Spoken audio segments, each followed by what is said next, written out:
Now, let's try to have a very high level overview of the futures market.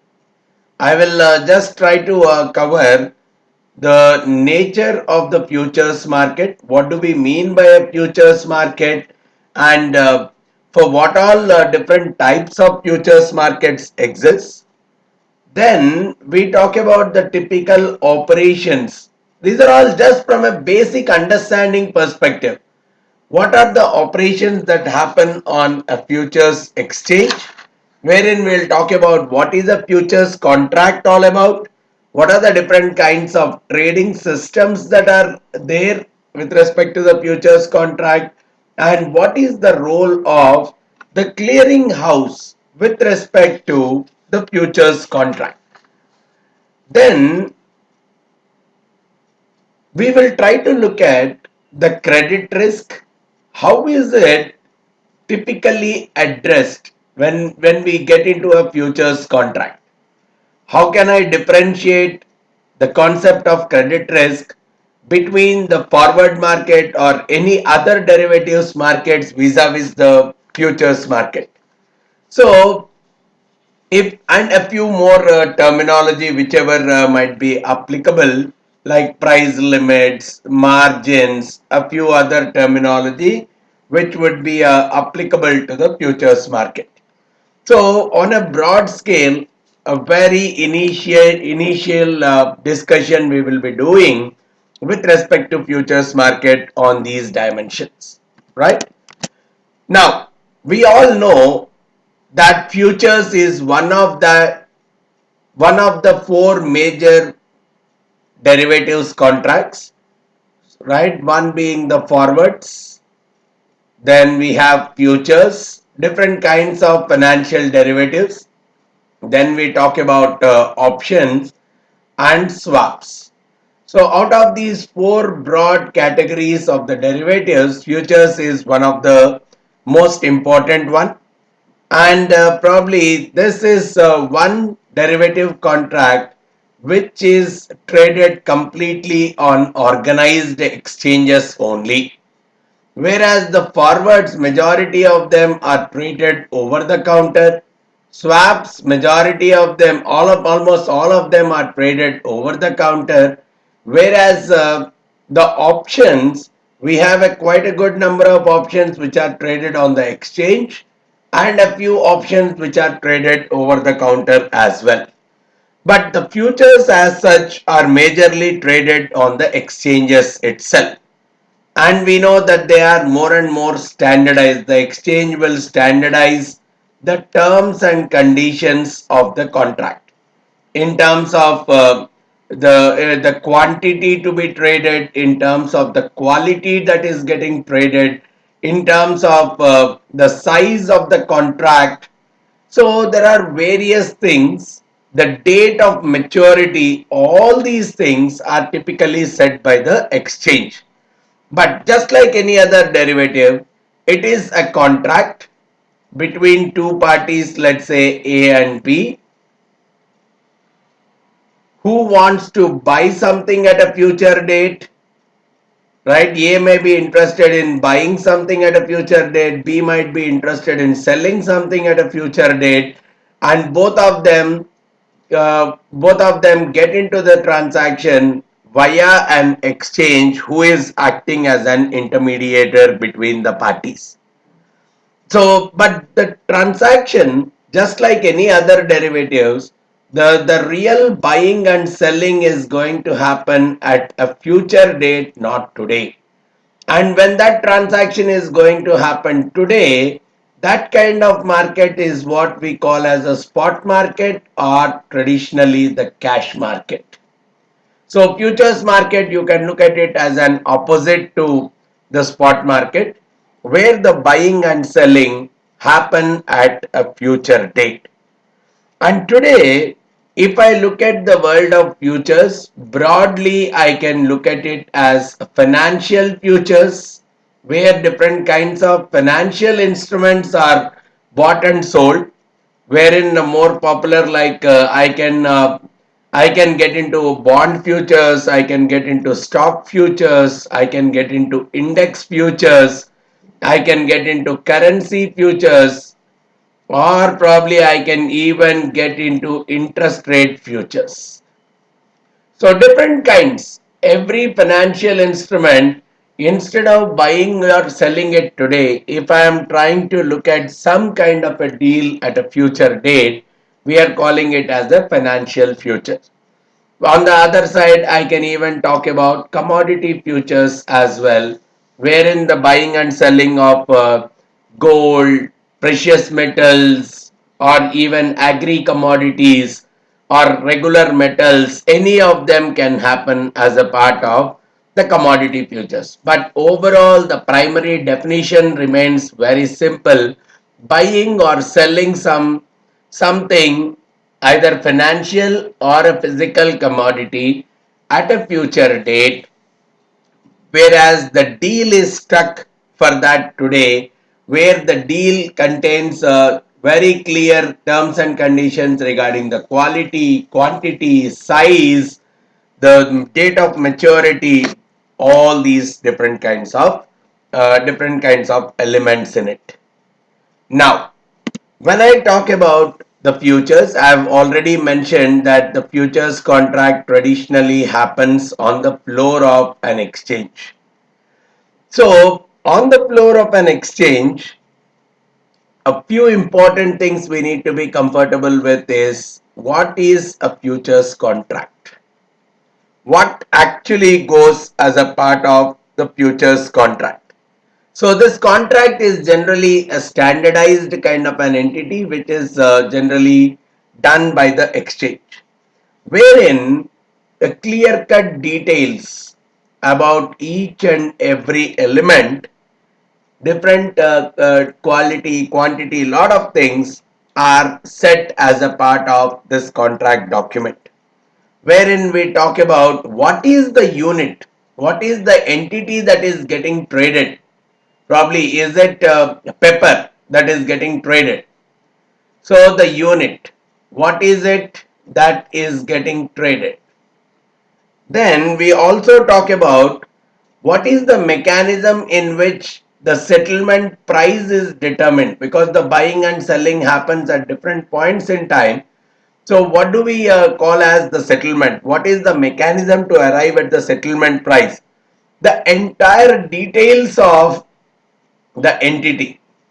What is the grade of it? What is the quality of it? What is the pack size? What is the tick size? All these things. And finally, the maturity date, or typically we call as the delivery date. All these things have to exist for any traditional futures contract. So now once this entire thing is standardized, the only thing that comes into picture is the price. So the buyers and sellers have to mutually agree upon the price, and from there the quantity of units that they are willing to buy or sell. And probably we don't have the fractions of units typically being bought or sold on a traditional exchange. Right? So this should be mentioned for every futures contract. And uh, so whenever we are talking about this particular price, it is that particular amount that the buyer will be paying to the seller, and the seller would be receiving traditionally on the delivery date, not today. Today there is nothing. Okay, we'll talk about the word called margin at a later point. But if I look at it in the traditional sense, this price is the amount that the buyer has to pay to the seller on the delivery date and take the possession of the underlying asset that is getting traded. And this amount is actually agreed upon on the as of today, as of the beginning date of the contract itself. But traditionally speaking, regarding this contract, neither the buyer will be paying to the seller anything on this day. You should not get confused with the word margin, which I would bring in slightly at a later point, which would be the requirement of the exchange as a mechanism of risk management, Whereas from the buyer to the seller, not even a single rupee goes today on the date of agreeing into the contract. And at the same time, even the minimum price movement, which is called as a tick size. So if at all today the price is let's say $10, so what would be the next higher price? Would it be $11 or would it be $10.01 or $10.05? So what is the kind of increment that is possible for buying and selling? That is what we call as the tick value or the tick size of that particular contract. So every contract you open, you see that all these elements are detailed out in that particular contract. Then we also, apart from the contract, we also need to understand the trading systems, different kinds of trading systems that are executed, that are available with the exchange. Now, today we all do the trading electronically itself.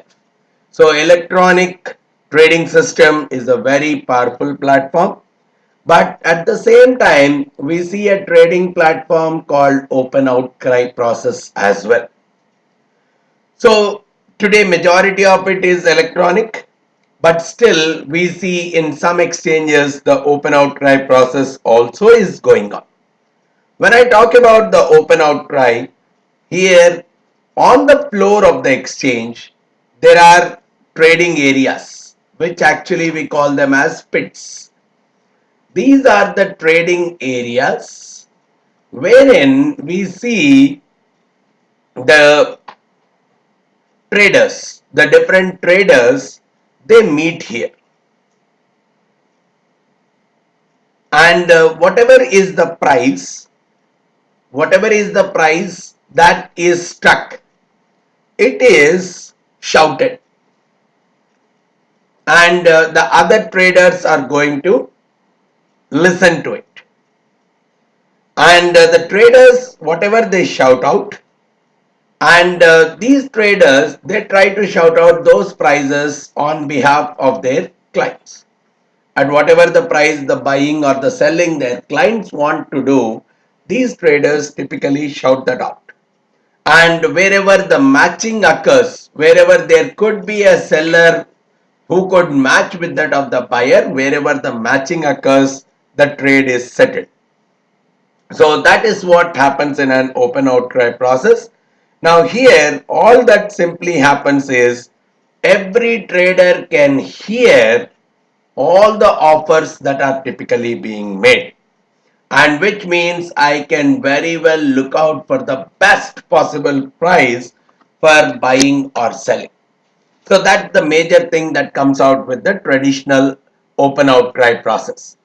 Now in this entire thing, whosoever is the member of the exchange, only this member of the exchange can typically get into a buying or a selling process. If someone is a non-member, probably I have to take the help of a member, and that is what I am calling as a brokerage service. That member would be charging me a commission or a brokerage for traditionally offering this kind of a service for me. But of course, with the nowadays majority of it is an electronic kind of a mechanism, which means the efficiency, the cost, these are much more optimized by choosing the electronic kind of a platform. So a typical futures trading happens in both these mechanisms. Then every exchange has what is called as a clearing house, whose major role is clear the transactions that are initiated by the buyer as well as the seller of the underlying contract. Because see, at the end of the day, okay, A wants to buy, B wants to sell. Now that an exchange is intermediating between both of them. So there should be someone who should accept the cash from A, pay it to B, who should take the good from B, deliver it to A, right? There should be some kind of an intermediation process which will facilitate both A and B and make sure that A is protected from the default of B and B is protected from the default of A, right? Because it looks as if A and B have struck the deal, so they have got into a contract, and so which means both of them, they are filling out their clearing slips as if A wants to buy and B wants to sell, and the matching between both their orders has typically happened, and whatever that matching details have happened, they are registered. They have to be registered, and that process of registering is taken care of by the clearing house of the exchange. So it is the one which is responsible for matching. Check whether the buy order which has been placed by A and the sell order which has been placed by B, both of them are matching to each other or not. And in a simple sense, this will act as the counterparty to the trade, which means for A, if A is a buyer, the exchange will become the seller for A. So it actually splits the transaction between A and B. So for A, who is a buyer, he is buying from the clearing house which acts as a seller.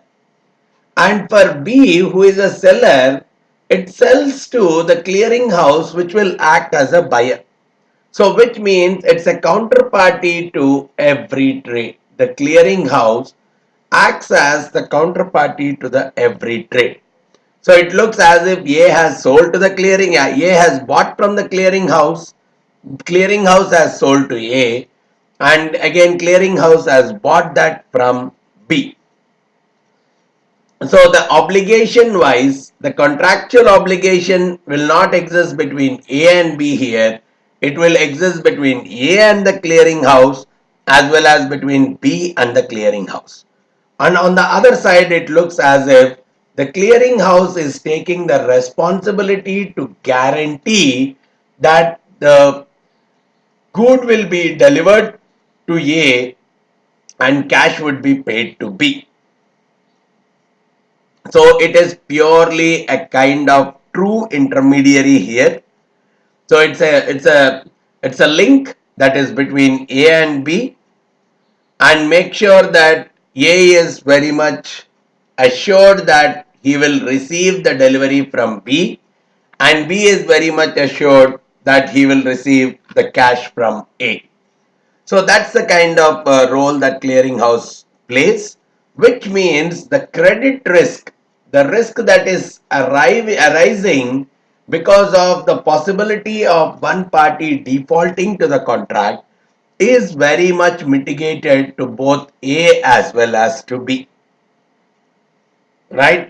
So one of them defaulting and causing the other a bigger loss is something reduced to a very large extent by going through the clearinghouse and the exchange. And at the same time, here look at it from an other perspective. Okay, this is for buying or selling at a future date, let's say 1 month from now. But in the meanwhile, let's say A wants to close out, he wants to exit out of the position. Now, means probably, see, look at it like this. A wants to buy something at a future date, and today he has already frozen the price. So it would typically be beneficial to A if in the future the price is going to be much higher, because he has already fixed his price at some X.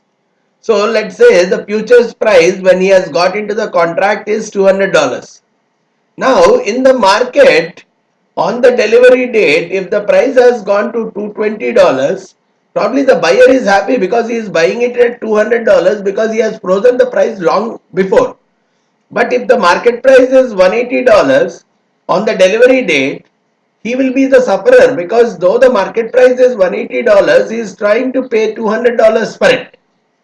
So it could very well happen that as the time progresses from the day I have got into the contract to the delivery date, somewhere I may want to close out my contract because I see things going not in my way. So I want to exit out of the contract. In that case, what can happen? A has to talk to B and close out the contract. But B may not be willing to close out the contract because B might be at a advantageous position there. So what should be done there? So this is where, because the deal is with the exchange, I can very well place an opposite transaction with the exchange and I can offset both of them. So if A has entered as a buyer for the future date, he will place one more trade entering as a seller for the same future date on the same contract, on the same underlying asset. So these two will offset each other, giving a clear cut profit or loss, assuring the profit or loss to A without any other kind of uncertainty associated with it. Now that is one more advantage that comes when the clearing house is present. So these are this is some of the main advantage, one of the main advantages why a clearing house is playing an important role in the reduction of the counterparty risk and in the promotion of the futures trading as such, right? Now, one of the most significant elements when we talk about any futures contract is the word called margin. So this is a very big mechanism which the exchange uses to mitigate the credit risk that is involved in the derivatives transaction. So you look at it more like a collateral, or probably sometimes I call it as a secured deposit, security deposit. It's a kind of a collateral, a security deposit, which both the buyer as well as the seller, A and B in our example, whosoever get into a futures contract, they are supposed to put a collateral with the clearing house. So this is not, buyer is not paying to the seller or seller is not paying to the buyer here. Both of them are depositing with the clearing house. So it's more of a security deposit against any kind of potential losses that may come up in the future because of any one of them defaulting as the situation is getting worse. Probably if the market price goes much lesser than whatever was the futures price, there is a chance that the buyer may default. If the market price keeps going higher and higher compared to what has been the futures price, there is a possibility that the seller is going to default. So whenever the actual market price is going to move oppositely to the direction to the direction of the futures price, there is a very high possibility that the buyer or the seller, one of the parties, may default with the market movement against. So this is where exchange says this initial margin that is being collected is acting as a security deposit to make sure that it compensates other with this collateral in case one of them is defaulting. And in this, we are talking about two major modes. One is called as initial margin, and second I call it as a maintenance margin. Initial margin is something when the deal is struck, right? When the contract is first struck, this initial margin is deposited by the broker of the client with the clearing house. And when it comes See here, the broker is depositing an initial margin with the clearing house. This is from the broker's standpoint. From an individual standpoint, there is one more layer which I will talk about. But from a broker's standpoint, whatever is the initial margin, he will be depositing with the clearing house.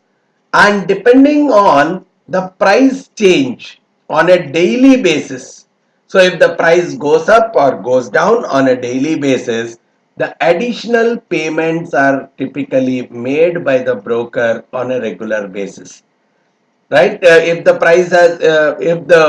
price has gone up, the broker acting as a buyer will be at a benefit, but seller will be at a loss. So the broker who is performing the sell operations, he has to deposit more margin. So this additional payments that are coming up as the trade date progresses is what we are calling as the variation margin, because there is a possibility that if the market price is going up, the seller might default more, which means the clearing house is getting into risk. So to mitigate that additional risk, the clearing house might ask for an additional margin, because that's the equivalent to the amount of risk that would be faced by the clearing house, because at the end clearing house might have to make a payment to the buyer. If it does not receive the payment from the seller, how can it pay to the buyer? So this is where the clearing house will keep increasing or decreasing the collateral based on the change in the movement of the price, right? And so in some cases it may go drastically up, where he may have to deposit a variation margin, and in some cases if the value is going down drastically, even the withdrawal of the excess can very well be done by the broker. But when it comes to the individual investor, even the maintenance margin also comes into picture. Wherein, when I am talking about an individual investor, the investor will deposit an initial margin with a broker. So there are two layers. Individual is depositing with the broker for his individual trades. Broker will deposit with the clearing house for the group of trades that he is performing on behalf of his client. So the initial margin is deposited with the broker, and some percentage of the initial margin is set as the maintenance margin. Here we use the word called mark to market, wherein the settlement happens on a daily basis. For example, let's say the contract is for 100 units of some good X, and the futures price is $10 per unit. So the contract price is $1,000. Now the exchange might say 5% is the initial margin. So both the buyer as well as the seller both will deposit $50 with the exchange.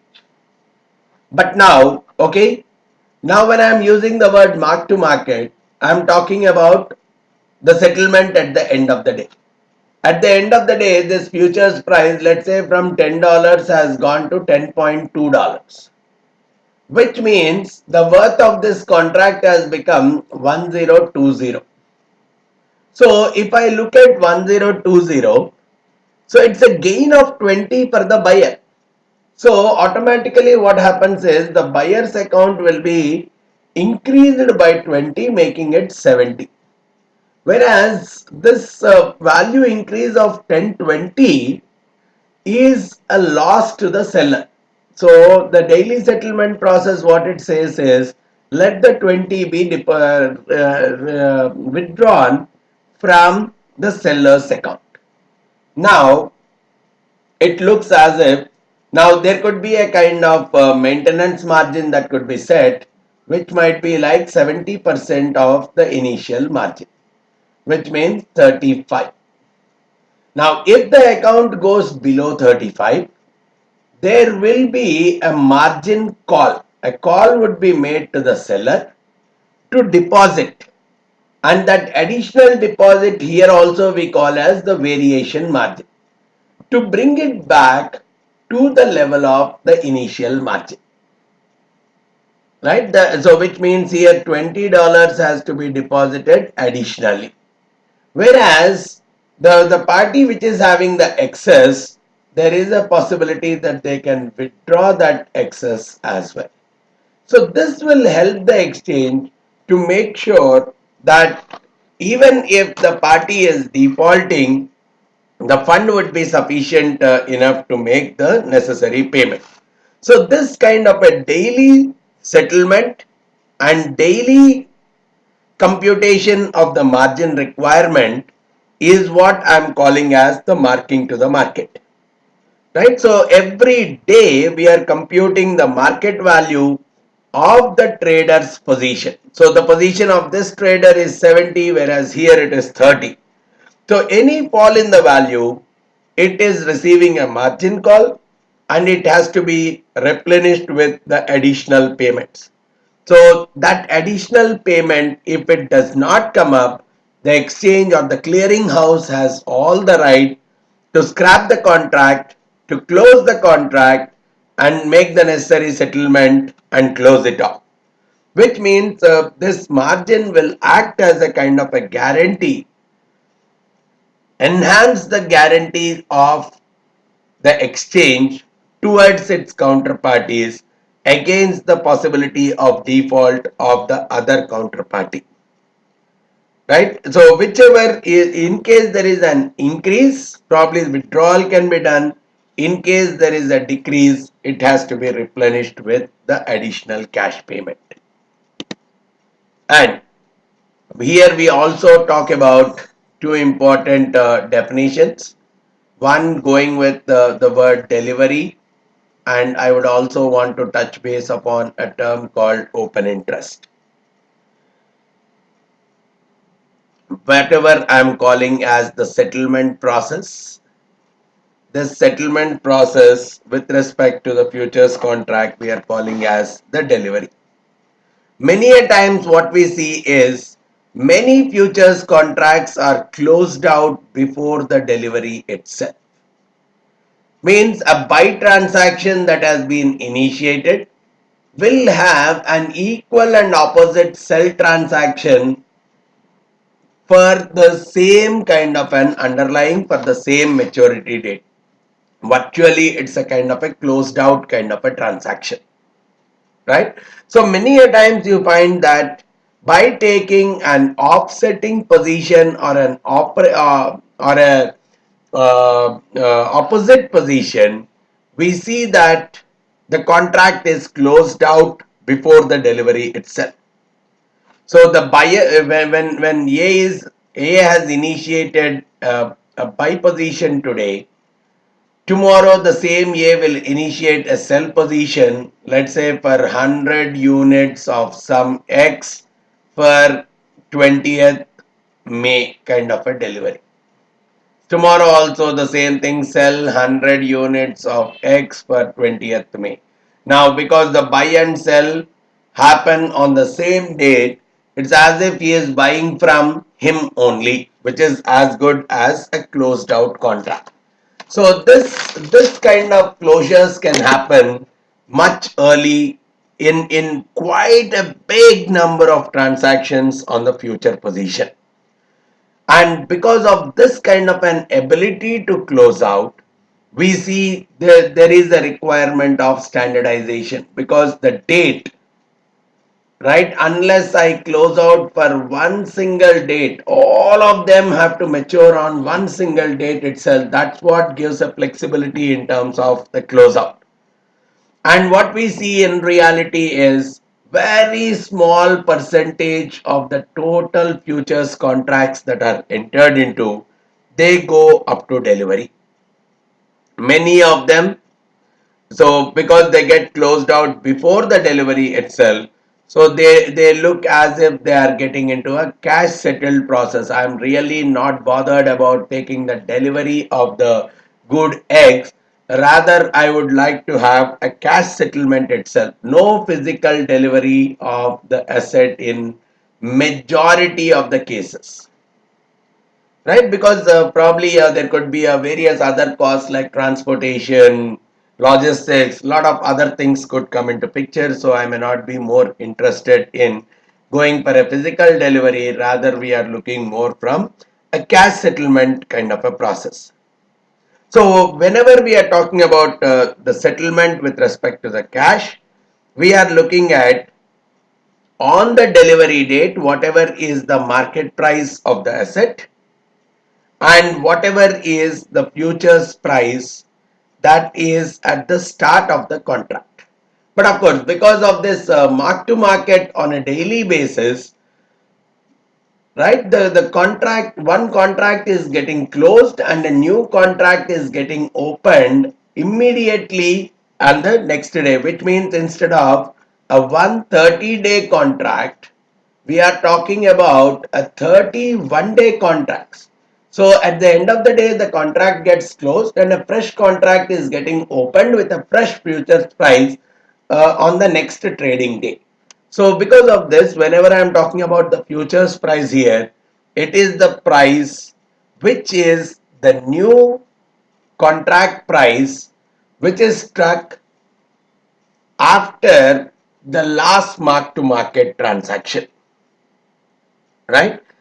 So these definitions need to be very clear to finally arrive at the overall cash that needs to be settled. Now this is where this term open interest comes very handy for us.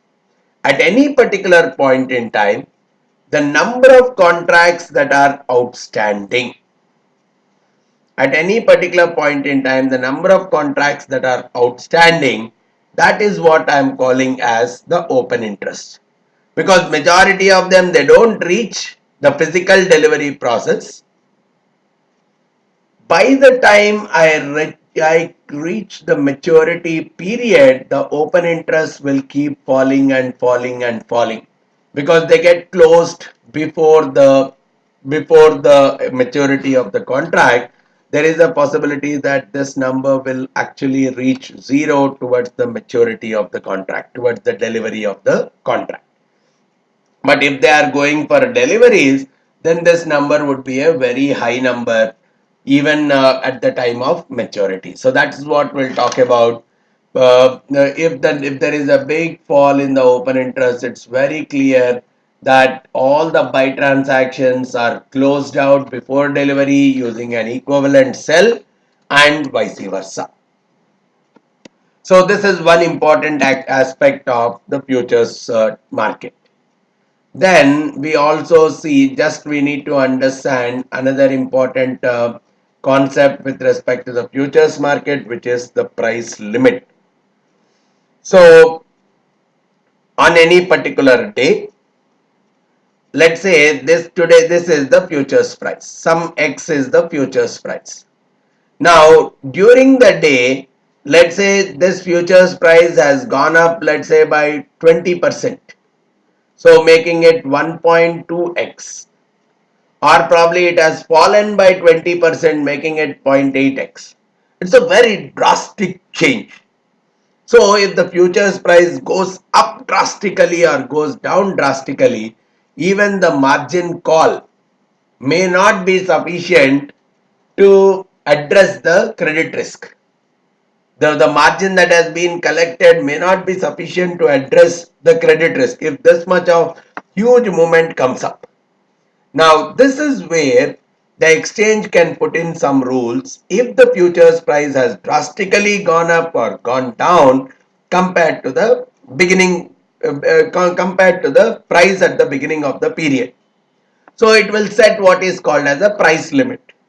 If the price is much higher or much lower than that price limit, it can very well halt the trading for that particular day and it can start it on the next day.